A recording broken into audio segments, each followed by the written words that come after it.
अस्सलाम वालेकुम व्यूवर्स। तो एक बार फिर हम आपकी खिदमत में हाजिर हुए हैं एक नई कहानी के साथ, जिसका नाम है जन्नत के पत्ते। बहुत ही फेमस नॉवेल है। उम्मीद है आपको पसंद आएगा और ऑलमोस्ट काफ़ी व्यूवर्स ने ये देखा भी होगा, सुना भी होगा नॉवेल। आप प्यारों की रिक्वेस्ट पे ही हमने एक नए अंदाज में इस नॉवेल को पेश किया है। काइंडली इसको ज़रूर देखिएगा और हमारा चैनल सब्सक्राइब करना ना भूलिएगा। आइए देखते हैं एपिसोड नंबर 1, जन्नत के पत्ते। लैपटॉप तकिए पर रखा हुआ था। वो सामने कोनियों के बल ऊंधी लेती हुई थी। स्क्रीन की रोशनी उसके चेहरे को चमका रही थी। वो थोड़ी तले हथेली रखे दूसरे हाथ की उंगली लैपटॉप के टच पैड पर फेर रही थी। लंबे सीधे सया बाल उसकी कमर पर पड़े थे। उसकी आंखें भी वैसी ही थीं, सया बड़ी बड़ी आंखें के चांदनी जैसी चमक थी और चेहरा मलाइका बना लगता था, सफ़ेद साफ और चिकना सा। वो इसी मगन अंदाज में स्क्रीन पर नजरें मरकूज किए टच पैड पर उंगली फेर रही थी और एक क्लिक के बाद कोई सफ़ा खुला तो उसकी मुतरक उंगली रुक गई। स्क्रीन पर जमी आंखों में जरा तफक्कुर उभरा और फिर बेचैनी। उसने जल्दी जल्दी 2-3 बटन दबाए। लोडिंग। अगले सफ़े के लोड होने के इंतज़ार करते हुए उसी मस्तरब अंदाज में उसने उंगली से चेहरे की दाएं तरफ से फिसलती लटें पीछे की। चंद सेकंड में सोफा लोड हो गया। वो बेचैन होकर चेहरे को स्क्रीन के करीब ले आई तो उसकी बालों की चंद लटें फिसलकर फिर से चेहरे के सामने आ गई। जैसे जैसे वो पढ़ती गई उसकी आंखें हैरत से फैलती गईं, लब जरा से खुल गए और पूरा वजूद बेयकीनी में डूब गया। ढेर सारे लम्हे लगे थे उसको खुद को यकीन दिलाने में कि वो जो पढ़ रही है वो बिल्कुल सच है। वो जैसे ही उसके जहन ने यकीन की धरती को छुआ, वो एक झटके से उठ। उसका फ़ोन साइड टेबल पर रखा था। उसने हाथ बढ़ाकर फ़ोन उठाया और जल्दी जल्दी कोई नंबर डायल किया। रात की मुक़द्दस खामोशी में बटनों की आवाज़ ने ज़रा शोर पैदा किया। उसने फ़ोन कान से लगाया।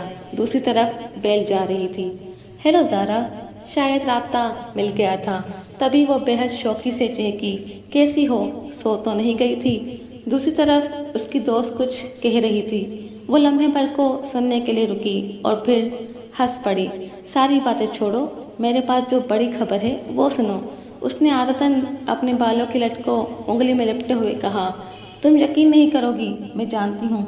अरे नहीं यार, दिलावर भाई की शादी के बारे में नहीं है। दूसरी तरफ ज़ारा ने कुछ कहा तो उसने फौरन तरदीद की। बिल्कुल, तुम ऐसा करो, गेस करो मैं तुम्हें क्या बताने वाली हूँ। उसने एक हाथ से लैपटॉप साइड पर किया और तकिया निकालकर बेड से टेक लगाकर पाँव सीधे किए। साथ साथ वो ज़ारा के अंदाज़ों को भी तरतीब दिए जा रही थी। नहीं, बिल्कुल नहीं, ऐसा तो बिल्कुल भी नहीं है। अरे मेरी शादी नहीं हो रही। जी नहीं, इरम की भी नहीं हो रही। सीरियसली ज़ारा, तुम्हारी सोच बस यहीं तक है? अब कान खोलकर सुनो तुम। वो एक्सचेंज प्रोग्राम याद है जिसके लिए हमने अप्लाई किया था? Can you believe it Zara, European union ने मुझे स्कॉलरशिप के लिए सिलेक्ट किया है। दूसरी जानिब ज़ारा इतनी ज़ोर से चीखी कि मोबाइल का स्पीकर बंद होने के बावजूद भी उसकी चीख पूरे कमरे में गूंजी थी।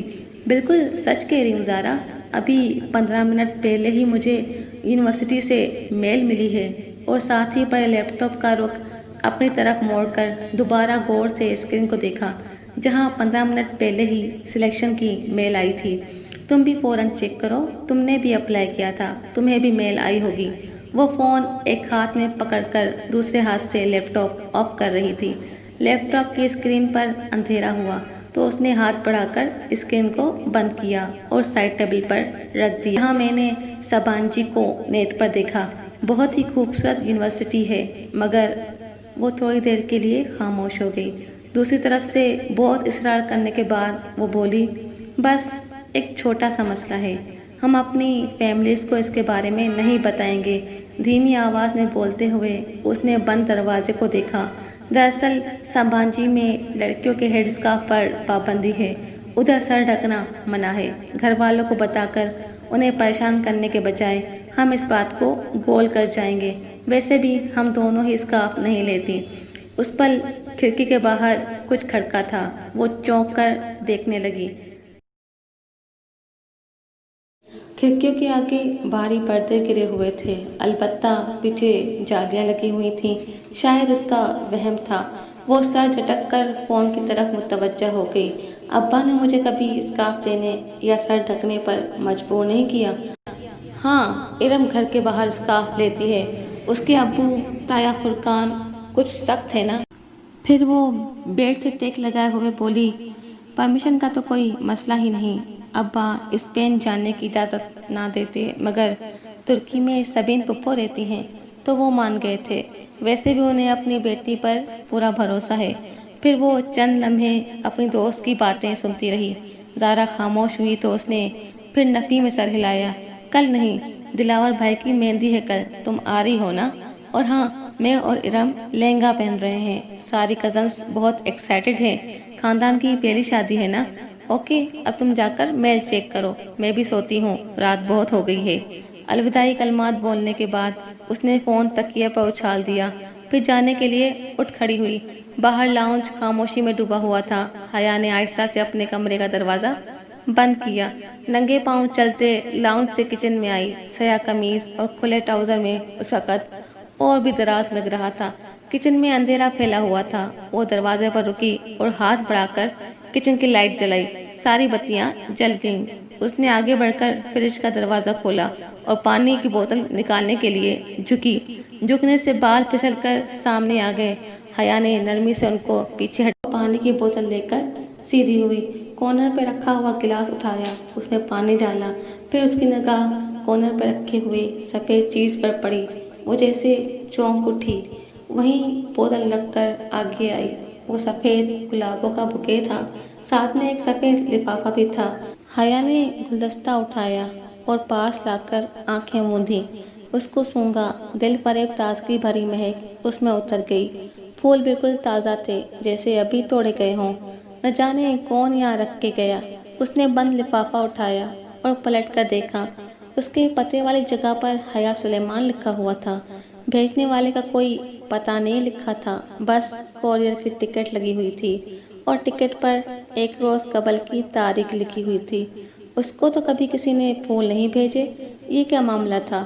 الجھتے ہوئے حیا نے لفافہ چیک کیا۔ اس میں سے ایک موٹا سا کاغذ تھا۔ اس نے 2 انگلیاں ڈال کر وہ کاغذ باہر نکالا۔ سفید کاغذ بالکل صاف تھا، نہ کوئی لکیر نہ ڈیزائن، بس اس میں صرف 3 ہی لفظ لکھے ہوئے تھے، ویلکم ٹو سمبھاجی۔ وہ سناٹے میں رہ گئی کہ یہ کیا مذاق تھا۔ بھلا خط بھیجنے والے کو کیا معلوم کہ میں سمبھاجی جا رہی ہوں؟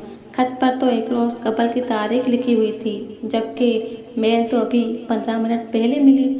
تو پھول بھیجنے والے کو ایک دن پہلے کیسے معلوم ہو گیا؟ اگر زارا کو اس نے خود نہ بتایا ہوتا تو وہ یہی سمجھتی کہ یہ اس کی حرکت ہے۔ یہ خط سمبھاجی یونیورسٹی کی طرف سے بھی نہیں آیا، کیونکہ اس پہ تو لوکل کوریئر کی مہر لگی ہوئی تھی۔ پھر کس نے بھیجا ہے یہ؟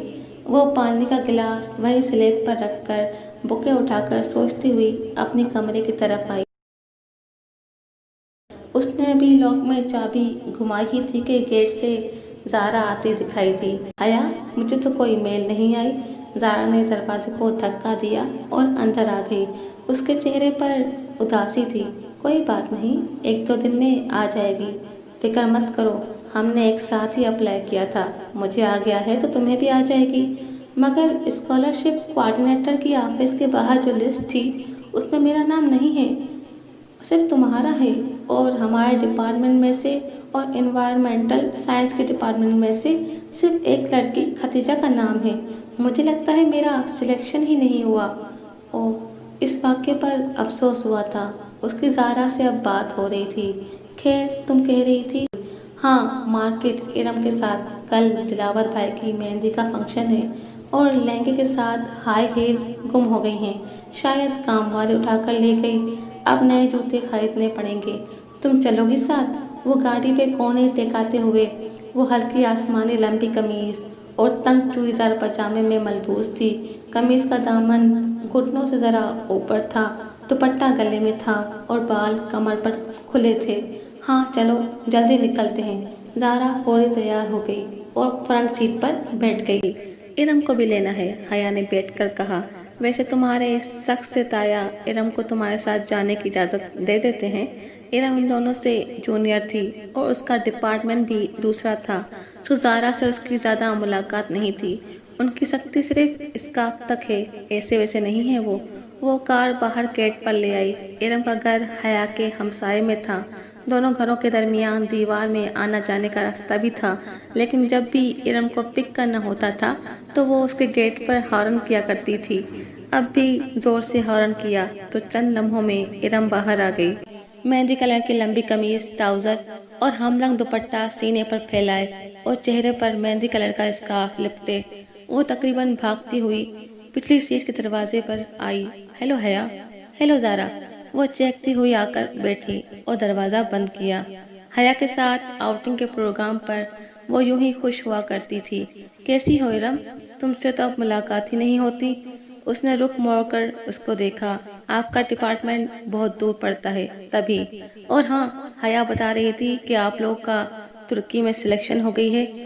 मैं सिलेक्ट नहीं हुई। खैर, इसने भी कोई बेहतरी होगी। इरम, तुमने अप्लाई नहीं किया था? अब्बा इजाज़त देते तब ना, उसने उदास होकर कहा। वैसे पेरेंट्स को इतना सख्त भी नहीं होना चाहिए, ज़ारा ने कहा। हया ने हैरत भरी नज़रों से ज़ारा को देखा कि पहले ही एहसास कमतरी में मुब्तला इरम मज़ीद उदास ना हो जाए। अब्बा भी पता नहीं इतने सख्त क्यों हैं। गर्मी में स्कार्फ लेना इतना आसान तो नहीं, और फिर कल मेहंदी के लहंगे की भी आधी आस्तीनें रखने नहीं दी। हया की भी तो आधी आस्तीनें हैं, मगर अब्बा ज़रा भी सुलेमान चचा जैसे नहीं हैं। इरम, तुम्हें आज क्या लेना है? मैंने तो जूते लेने हैं। हया ने बात को बदला। इरम का हर वक्त का यही रोना होता था, चूड़ियाँ लेनी है, मगर पूरी आस्तीनें और ब्लाउज के साथ चूड़ियाँ अच्छी कहाँ लगती हैं। तो व्यूवर्स, जन्नत के पत्ते एपिसोड नंबर 1 कैसी लगी आपको? कमेंट सेशन में हमें ज़रूर बताइएगा। और एक बार फिर कह रही हूँ मैं, जिन्होंने हमारा चैनल अभी तक सब्सक्राइब नहीं किया है, बराए मेहरबानी सब्सक्राइब कर दें और बेल आइकन को प्रेस करना बिल्कुल ना भूलें, क्योंकि हम आपके लिए ला रहे हैं एक फेमस नॉवेल जन्नत के पत्ते। उम्मीद है आप सबको हमारे अंदाज में ये नॉवेल बहुत पसंद आएगा। अपनी राय हमारे साथ ज़रूर शेयर कीजिएगा। जल्दी मिलेंगे हम आपसे जन्नत के पत्ते एपिसोड नंबर 2 में। तब तक के लिए देखते रहिए हमारा चैनल ऑल टाइम फेवरेट, जो कि आपके लिए पेश कर रहा है जन्नत के पत्ते।